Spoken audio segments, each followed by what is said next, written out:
We owe $70 trillion. I understand that, but to walk out a $4 trillion solution, which is basically just a way for the Democrats to avoid dealing with this until 2017. I'm not here to talk about plans to deal with this till 2017. I'm saying we've got a real problem, and I'm tired of Republicans and Democrats who either want Republicans who want to burn the place to the ground, and Democrats, with all due respect, who want to offer a plan that gets it through their end of their second term of their presidency, and then screws me and my kids when it's over. And until we do that, we have to deal with the extraction that is at foot. It is the reason the financial markets are behaving the way they're behaving. That is a mathematical fact. This is not some opinion. This is a mathematical fact.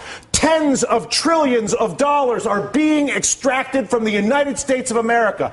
Democrats aren't doing it. Republicans are not doing it. An entire integrated system, financial system, trading system, taxing system that was created by both parties over a period of 2 decades is at work on our entire country right now. And we're sitting here arguing about whether we should do the $4 trillion plan that kicks the can down the road for the president for 2017 or burn the place to the ground, both of which are reckless, irresponsible, and stupid.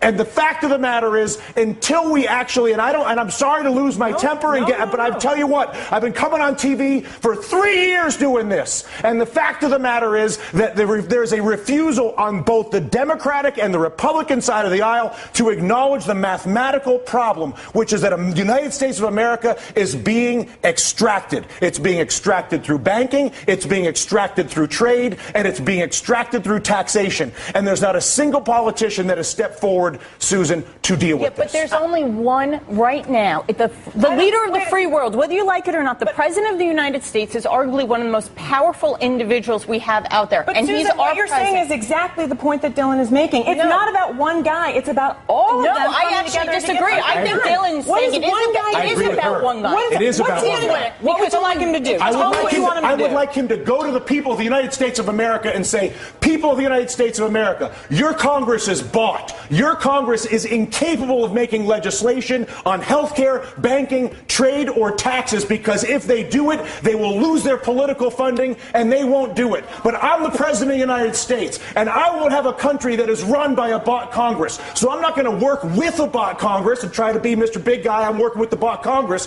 I'm going to abandon the bought Congress like Teddy Roosevelt did, and I'm going to go to the people of the United States, and I'm going to say, you've got a bought Congress. And until we get rid of the bought Congress, which is Jimmy Williams' constant point, which is get the money out of politics, and until a president says that's the problem and says he's going to fix it, there is no policy that I can possibly see, no matter how brilliant your idea may be, or your idea, or my idea, or her idea, or your idea at home, is that idea will not happen as long as there's the capacity to basically fire a politician who disagrees with me by taking funding away from him. Is that a fair assessment?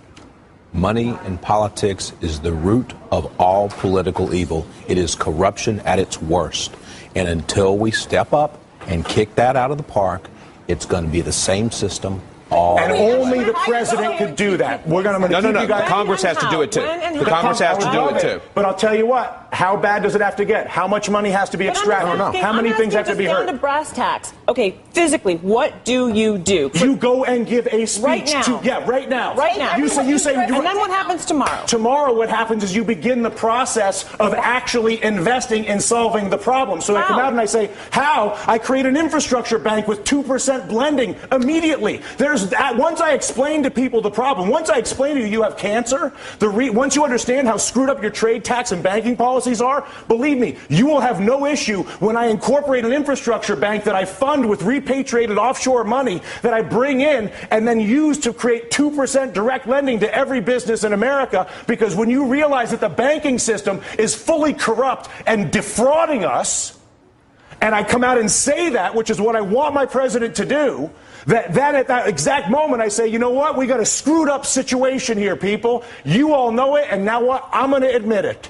And as a result, not only have I admitted it, but we're going to begin the process of solving it like grown-ups. They did it in World War II. They did it after the Civil War. They did it in Latin America with the Brady bonds. We are not seeing it happen now. The panel stays a little more emotional than I anticipated getting at work this afternoon, but what am I going to do?